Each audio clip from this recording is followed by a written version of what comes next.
দেশের রাজনৈতিক এবং সামাজিক অস্থিরতার সময় সোশ্যাল মিডিয়া যে কতটা গুরুত্বপূর্ণ ভূমিকা নিতে পারে তা গত কয়েক বছরে একাধিকবার দেখা গেছে। তবে এই একই মাধ্যম কখনো কখনো গুজব, ভুয়ো তথ্য এবং উদ্দেশ্য প্রণোদিত প্রচারের হাতিয়ারও পরিণত হয়। বিশেষ করে কোনো আন্দোলন বা সংবেদনশীল ইস্যুকে কেন্দ্র করে বিভ্রান্তিকর তথ্য ছড়িয়ে পরিস্থিতি আরও জটিল করে তোলার অভিযোগ নতুন নয়। এবার দিল্লিতে চলমান ছাত্র আন্দোলনকে কেন্দ্র করেও একই ধরনের আশঙ্কার কথা জানালো দিল্লি পুলিশ।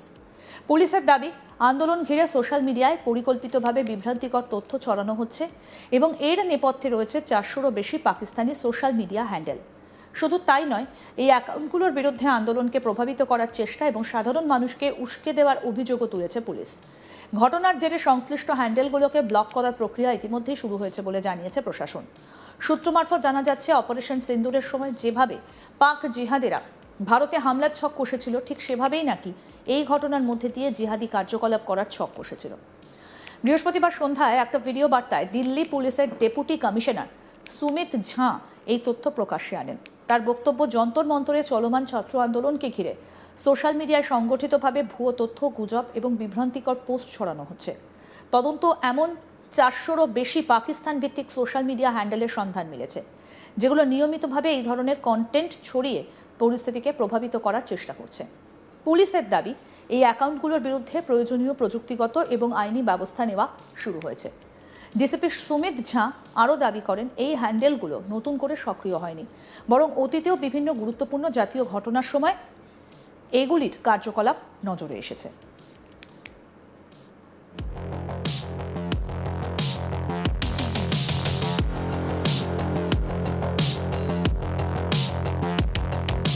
এবং এটা উঠে আসছে তার বক্তব্য অনুযায়ী যে অপারেশন সিন্দুরের সময়ও একই ধরনের অ্যাকাউন্ট সক্রিয় ছিল। পাশাপাশি গত বছর পাকিস্তান এবং পাকিস্তান অধিকৃত কাশ্মীরে জঙ্গি ঘাঁটির বিরুদ্ধে ভারতীয় সেনার অভিযানের সময়ও এই হ্যান্ডেলগুলোর মাধ্যমে বিভিন্ন ধরনের বিভ্রান্তিকর প্রচার চালানো হয়েছিল বলে তদন্তে উঠে এসেছে।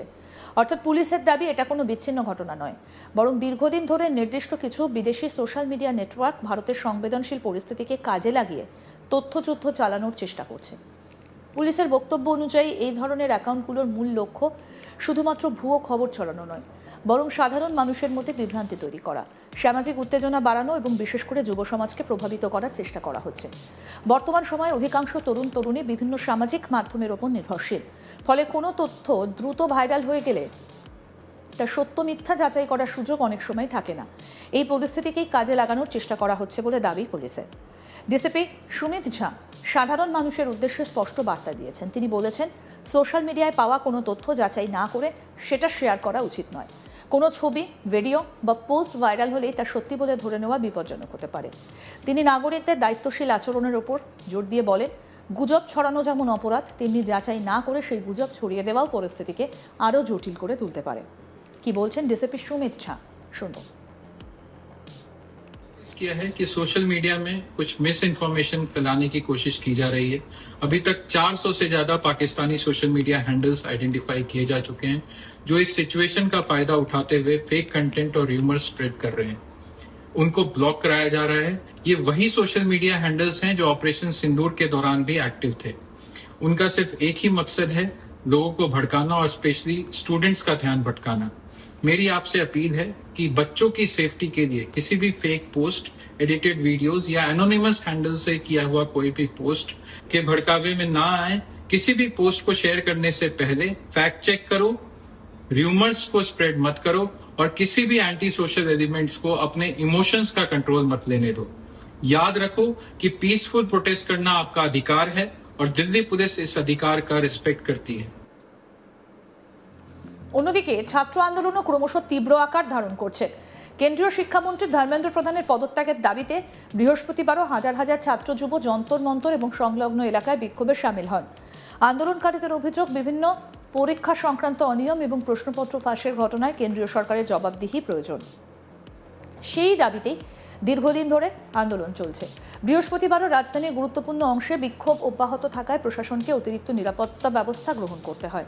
আইন শৃঙ্খলা পরিস্থিতি নিয়ন্ত্রণে রাখতে কেন্দ্রীয় স্বরাষ্ট্র মন্ত্রক বৃহস্পতিবার সন্ধ্যায় যন্তর মন্তর এলাকায় সাময়িকভাবে ইন্টারনেট পরিষেবা বন্ধ রাখার নির্দেশ দেয়।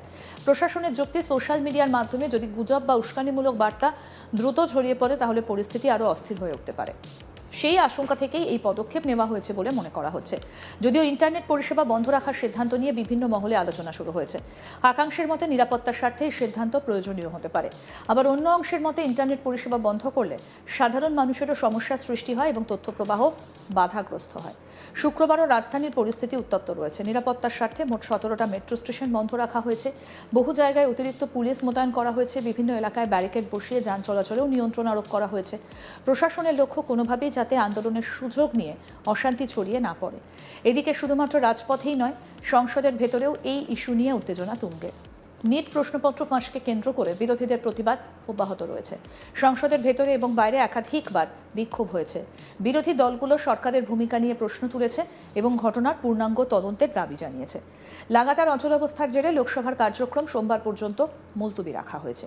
এই গোটা ঘটনা প্রবাহ আবার একটা গুরুত্বপূর্ণ প্রশ্ন সামনে এনে দিয়েছে।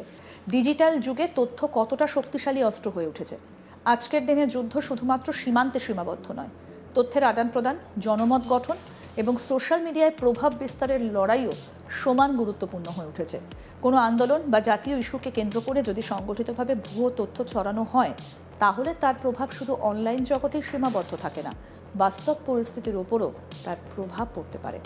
বিশেষজ্ঞদের মতে বর্তমানে ভুয়ো তথ্য মোকাবিলা করা প্রশাসনের অন্যতম বড় চ্যালেঞ্জ। কৃত্রিম বুদ্ধিমত্তা, ভুয়ো ছবি, পরিবর্তিত ভিডিও এবং বিভ্রান্তিকর পোস্টের কারণে সাধারণ মানুষের পক্ষে সত্য মিথ্যে আলাদা করা ক্রমশ কঠিন হয়ে উঠছে। ফলে আইন প্রয়োগকারী সংস্থাগুলোর পাশাপাশি সাধারণ নাগরিকদেরও আরও সতর্ক হতে হবে। কোন তথ্য শেয়ার করার আগে তার উৎস যাচাই করা এবং সরকারি বা নির্ভরযোগ্য সূত্রের সঙ্গে মিলিয়ে দেখা এখন সময়ের দাবি। কি বলেছেন পুলিশ সুপার, কি বললেন আসুন শোনাই। हमने नोटिस किया है कि सोशल मीडिया में कुछ मिस इन्फॉर्मेशन फैलाने की कोशिश की जा रही है। अभी तक 400 से ज्यादा Pakistani social media handles identify किए जा चुके हैं जो इस सिचुएशन का फायदा उठाते हुए फेक कंटेंट और र्यूमर स्प्रेड कर रहे हैं। उनको ब्लॉक कराया जा रहा है। ये वही सोशल मीडिया हैंडल्स हैं जो ऑपरेशन सिंदूर के दौरान भी एक्टिव थे। उनका सिर्फ एक ही मकसद है, लोगों को भड़काना और स्पेशली स्टूडेंट्स का ध्यान भटकाना। मेरी आपसे अपील है कि बच्चों की सेफ्टी के लिए किसी भी फेक पोस्ट, एडिटेड वीडियोस या एनोनिमस हैंडल से किया हुआ कोई भी पोस्ट के भड़कावे में ना आए। किसी भी पोस्ट को शेयर करने से पहले फैक्ट चेक करो, र्यूमर्स को स्प्रेड मत करो और किसी भी एंटी सोशल एलिमेंट्स को अपने इमोशंस का कंट्रोल मत लेने दो। याद रखो कि पीसफुल प्रोटेस्ट करना आपका अधिकार है और दिल्ली पुलिस इस अधिकार का रिस्पेक्ट करती है। हमने